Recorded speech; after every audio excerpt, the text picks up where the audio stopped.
The garden. Time has no meaning, but if it did, the age of the clans still reigned in Redolin. Hathor stared down from the third plane, which was now called Hathor's garden. Her son Hardin was in the lands called Lithlan, standing over the body of his beloved while a battle raged around him.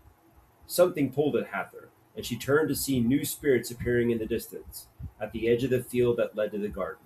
One was the woman with the raven braid and brilliant green eyes whom she had seen die just moments before, and whose fleshly remains Hardin now grieved over.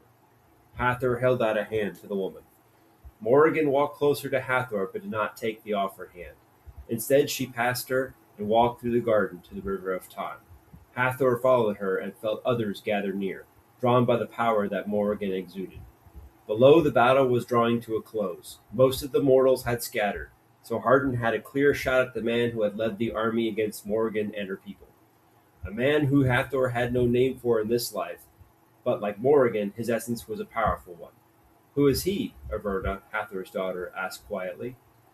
"He is one of those who will be reborn again and again, always with strong abilities until he can make right his wrongs," Morrigan replied, without looking up.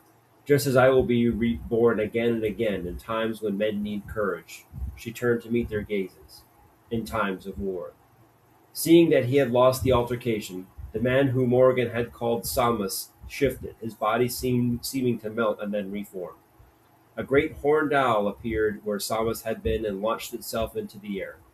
As they watched, Hardin lifted his bow and let loose an arrow, which struck the owl. The bird dissolved, returning to the shape of a man before plummeting to the earth, dead. And with his passing from the flesh into death, Hathor knew that the crimes he had committed in this life were too great for him to spend his time in her gardens while he waited for his next.